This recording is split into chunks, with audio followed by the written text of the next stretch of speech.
আসসালামু আলাইকুম, আপনাদের সবাইকে কেমন আছেন আমার আপু ভাইয়ারা? আজকে চলে আসলাম সেমাইয়ের একটা রেসিপি নিয়ে।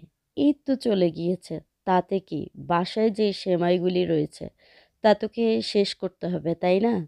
তো এখানে আমি দুধের সাথে মোজারেলা চিজ আর এমনি চিজ আর কিছুটা কর্নফ্লাওয়ার নিয়ে এটাকে ঘন করে একটা ক্ষীর তৈরি করে নিচ্ছি। আর এখানে বাটারে লাচ্ছা সেমাই ভেজে নিচ্ছি। এই ধরনের খোলা ফ্রাই প্যানে করলে এটা ভালো করে নিচে লাগবে না এবং ভালো করে সুন্দর করে ঘন একটা ক্ষীর তৈরি করে নেওয়া যাবে। তারপর একটা কেকের মোল্ডে আমি আগে থেকেই বাটার ব্রাশ করে নিয়ে তারপর লাচ্ছা সেমাইটাকে ঢেলে দিয়ে হাত দিয়ে সুন্দর করে চেপে উপরে কিছু কাজু বাদাম আলমন্ড বাদাম ছড়িয়ে দিচ্ছি। যে বাদাম খেতে পছন্দ করে না কিংবা বাদামে অনেকেরই অনেক বেশি অ্যালার্জি থাকে, তারা এটা অ্যাভয়েড করবেন। তারপর এই মজাদার চিজের ক্ষীরটা উপরে ঢেলে দিচ্ছি। পরিমাণ মতো দিতে হবে, পুরোটা দেওয়া যাবে না, কারণ আমি আরও লেয়ার তৈরি করব। দেখতেই পাচ্ছেন আরেকটা লেয়ার দিয়ে দিলাম, তারপর উপর থেকে আবারও কিছু চিজ দিয়ে দিচ্ছি, কারণ এটার একটা স্টিকি ভাব আসবে।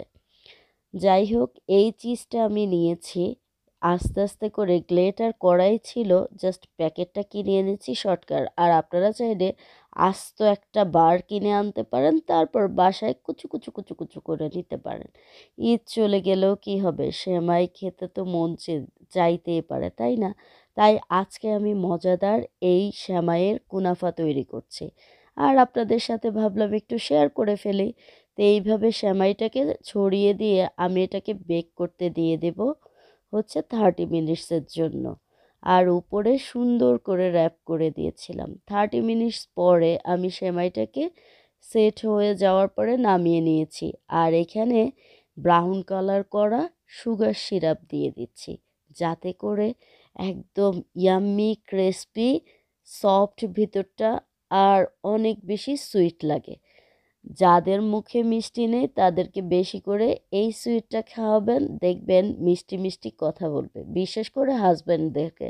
কারণ হাজব্যান্ডরা তো বেশিরভাগই কিটকিটে হয়, তাই না ভাইয়ারা? আপনারা তো বেশিরভাগই বউদের সাথে কিটকিটে স্বভাব করে থাকেন। এই যে দেখুন, আমি সুগার সিরাপটা দিয়ে আবার 10 মিনিটস এটাকে বেক করতে দিয়ে দিয়েছিলাম। তারপর এটাকে বের করে এখন আমি প্লেটে ঢেলে নেব। প্লেটে ঢেলে নিলেই দেখবেন চমক। এই চমক কি আর সেই চমক? অনেক মজা। দেখুন, দেখতেই এটা আমি খুলতে পারছিলাম না, কষ্ট হয়ে যাচ্ছিল। দেখছেন কি সুন্দর কেকের মতো, সেমাইয়ের কেক বলেন আর কুনাফা বলেন। এখন আমি এটাকে পিস পিস করে নিব। ভুলে গিয়েছিলাম বাদাম দিতে, হচ্ছে কাজু বাদামের গুঁড়োটা দিতে। তাই আমি প্লেটে নেওয়ার পরে আবার এটাকে ব্যাক করব। ওফ, হাত থেকে পড়ে গেল, তাতে কি, হাত তো রয়েছে, চামচ থেকে পড়ে গেল, হাত দিয়ে নিয়ে নিব। তা আমি এখন আর দেরি সহ্য করতে পারছিলাম না, একটু টেস্ট করে নিলাম। ইয়াম্মি। তারপর আবার সেট করে উপরে বাদাম দিয়ে দিচ্ছি, সবাই যেন মজা করে খেতে পারে।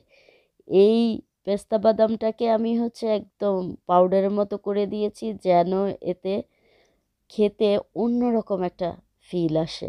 যাই হোক, ভালো থাকবেন, ভিডিওটি ভালো লাগলে শেয়ার করে দেবেন। আল্লাহ হাফেজ, আসসালামু আলাইকুম।